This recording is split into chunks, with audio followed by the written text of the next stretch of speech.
Graça e paz, povo de Deus. Esse é o programa Semeando Vida, da Igreja Semeando Família. Bom estarmos conversando nessa manhã. Ao meu lado, o presbítero Lucas. Seu bigode tá top. Graça e paz, bom dia. Graça e paz, apóstolo. Graça e paz de vocês de casa. Que essa manhã Deus possa realmente falar ao teu coração através dessa palavra. Não se esqueça, você que está na Rádio Sudoeste, vai lá nas nossas redes sociais, curte lá, compartilha essa palavra também para que mais pessoas sejam edificadas com essa palavra. Deus estabelece algumas leis, né? A gente vai conversar um pouquinho sobre isso nessa manhã. Em Levítico, capítulo 19, lá no versículo 18, Deus estabelece uma lei interessante que a gente tem que refletir sobre isso. Ele diz assim: não se vingue, isso é o primeiro ponto. Segundo, não guarde ódio de alguém do seu povo, ame os outros como você ama a si mesmo. Eu sou o Senhor. Por que Deus estabelece essa lei? Eu tenho trazido, né, na nossa escola Confrontados que existe um demônio do espelho, né? Aqueles filmes, né? Alguém que já viu um filme de terror, em algum momento tem lá, né, o demônio do espelho. Ah, eu não gosto de ver filmes de terror. Se você viu aquele desenho, aquele filme que tem um no espelho e a pessoa fala assim: espelho meu, existe alguém, né? Com toda boa intenção ali, é um demônio que está falando com a pessoa. E o interessante esse demônio às vezes aparece no espelho quando a pessoa está lá e bota a cara nesse espelho. Quando Jesus ele diz, né, naquilo que é um pensamento, de estabelecer para que a gente não tenha vingança no nosso coração, para que a gente não guarde o ódio de ninguém, para que a gente ame os outros como a gente ama a nós mesmos, ele diz: eu sou o Senhor. Ele está estabelecendo algumas coisas aqui, porque todo mundo, Lucas, todo mundo, a Bíblia diz que todos pecaram e carecem daquilo que é a graça de Deus. Se todos pecaram, todos são todos. Apóstolo, pastor, presbítero, vice-querubim, não importa, né? Mas a construção quantas pessoas têm dificuldade de olhar para dentro do próprio umbigo, olhar para si mesmo. Porque em algum momento eu recebo ignorância, eu fico chateado. Poxa, a pessoa foi ignorante comigo. Eu esqueço da quantidade de vezes que eu fui ignorante com alguém, né? Mentiram para mim e eu esqueço da quantidade de vezes que em algum momento... mas eu nunca menti, mas foi ignorante. Alguma coisa de uma colheita que a gente não se sente feliz, a gente faz. É por isso que eu declaro com muita propriedade que eu preciso estar mergulhado no tonel de azeite todo dia. Tivemos uma escola Confrontados que eu perguntei quantas pessoas haviam se desviado dessa escola, né? Ali havia umas 300, 200 pessoas, mais da metade ficaram de pé, que um dia se desviaram do evangelho. Eu disse: eu não tive essa coragem, cara, porque eu sei a pessoa que eu era antes de Jesus e eu tenho um medo danado de, sem ele, me tornar aquilo que um dia eu fui no passado.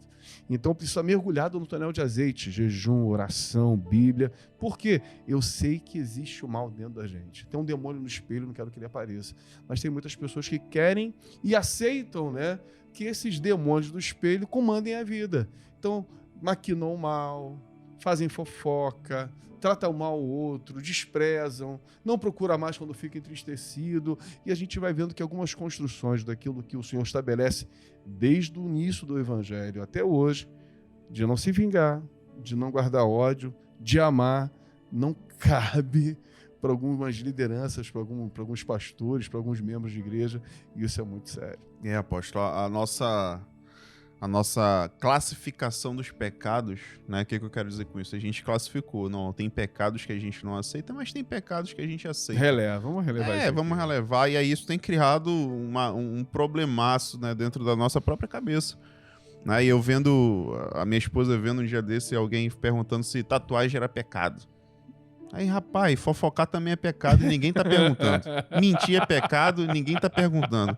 Tatuagem só é pecado se ela for de rena, porque é de mentira. E aí a gente pode falar aí de vários contextos nessa situação. Né? A gente, mentir é pecado, não pode. Mas fofocar, não, a gente não tá fofocando. A gente tá querendo ajudar o irmão. Aí falou pra metade da igreja tá sabendo o problema do irmão. E a gente, né, classificando esses pecados e tentando, né, achar soluções, né? Não, esse aqui é muito ruim, esse aqui também agora não pode participar de nada. A gente tá excomungando as pessoas praticamente da igreja, igual a igreja católica fazia antigamente. Não cumpriu aqui a nossa regra, chuta daqui, vai embora daqui, que não serve para caminhar conosco. Desse jeito. Quando, na verdade, a Bíblia nos ensina ao contrário, né? Não se vingue, nem guarde ódio de alguém do seu povo, né? Da sua igreja, traduzir aqui para você. Porque se a gente tiver esse pensamento, é o pensamento de Lúcifer. São as atitudes que Lúcifer tem.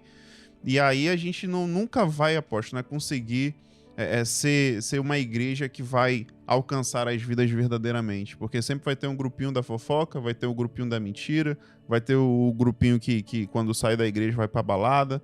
E a gente precisa parar de criar essa classificação do pecado. Todos nós somos pecadores. E a gente precisa abraçar esse pecador e transformar, mostrar para ele quem que transforma. É Deus, é o amor de Deus nas nossas vidas que faz essa transformação, né? E essas pessoas, mostrar esse caminho para que essas pessoas queiram essa transformação e não voltar a repetir os mesmos erros. Porque senão, né, apóstolo, a gente vai estar na roda gigante sempre, né, nas igrejas. Né? Uma hora a igreja tá avivada pra caramba e todo mundo tá sendo curado, tem gente, né, transformando vidas, e aí na outra semana tá lá embaixo, porque talvez a gente não tenha entendido o direcionamento de Deus para as nossas vidas e tá nessa classificação do pecado. Quem será que merece hoje o perdão? Quem será que hoje merece ser transformado? E aí a gente está ferrado se for seguir essa linha de pensamento. Um jovem, né, me procura e quebrantado, assim, novo convertido, chorando muito. Ele, pastor, o que foi? Não, eu sou muito mal, estava dirigindo e a pessoa me fechou, eu fui atrás dela, buzinei, pisquei farol, botei o dedo para fora, xinguei e tal, e me arrependi, estou aqui para você orar por mim, eu tô mal aqui. Eu falei, filho, só uma coisa aqui, deixa eu ir no seu carro tirar o adesivo da igreja do seu carro. Não vamos pecar duas vezes, né? A gente vê uma situação de eternidade sendo construída o tempo inteiro na Bíblia Sagrada.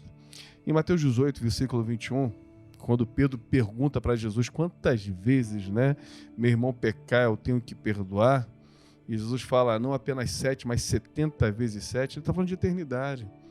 Não existe um limite para aquilo que é o perdão. Não existe um limite. Quando se estabelece a lei, né, não se vingue, não tenha ódio, ame, a gente não tem o que fazer. E hoje, o que mais me entristece, né, enquanto liderança de uma igreja, não de todo o contexto da nossa membresia, porque a gente sabe que existe aqueles que estão iniciando a caminhada, tem dificuldade, mas o coração está quebrantado. São os antigos da fé. Né, aqueles que já caminham bastante tempo, que vieram de outros discipulados, chegam aqui e quando alguém tropeça no pé, quer brigar, porque tropeçou no meu pé, hein? E o que eu aprendi do evangelho é se eu tiver que pedir perdão porque eu coloquei o meu pé debaixo do pé da outra pessoa que pisou, eu posso fazer isso, porque a Bíblia me dá respaldo e eu tenho graça de Deus para isso. Mas o que a gente vê é escreveu, não leu, pau comeu. Algo que Jesus não fez nem com Judas. Quando Judas vai dar o beijo da traição, Jesus pergunta, o que você quer comigo, meu amigo? E a gente vai vendo irmãos que outrora caminhavam juntos, bebiam juntos, estavam em comunhão. Hoje é o Caim matando o Abel. É triste. Mas na frente, nesse versículo que o senhor leu, ele vai falar sobre o empregado que devia muito, né? E aí, entrando nesse contexto que o senhor falou, na semana passada, a gente conversando com os adolescentes daqui da igreja, a gente tem falado muito sobre o amor de Deus desde o começo desse ano, para que eles tenham esse entendimento da dimensão desse amor, né? Porque eu falo que a gente, às vezes, não consegue seguir ali os princípios da Bíblia porque a gente não entendeu qual foi o sacrifício que Deus fez para que a gente pudesse viver. Né? Quando você não entende o princípio da coisa, você não consegue cumprir nada. E aí entender um pouco desse amor nos faz refletir realmente todos os dias, né, apóstolo? Você vê um Deus que foi capaz de entregar seu único filho para morrer por nós. É um sacrifício que ninguém consegue replicar esse sacrifício. Que amor é esse? E aí, se a gente não entender o princípio desse amor, o princípio desse sacrifício, a gente vai falhar sempre. A gente vai ser igual esse, né? Seguindo aqui nessa parábola que fala do empregado que devia muito. E o patrão foi lá e perdoou. Ele chegou na rua, o cara que devia nem 10 centavos para ele espancou, mandou prender. E é assim a gente tem feito nas igrejas, né, apóstolo? 1 Tessalonicenses capítulo 5, versículo 22, Paulo diz assim: evitem todo tipo de mal. Dá uma boa olhada no teu coração nessa manhã, vê se há algum tipo de mal aí dentro. E Paulo está dizendo, evite, tenha cuidado, fuja dessa aparência. E Deus abençoe a tua vida nessa manhã, em nome de Jesus. Amém, que Deus te abençoe, até o próximo programa.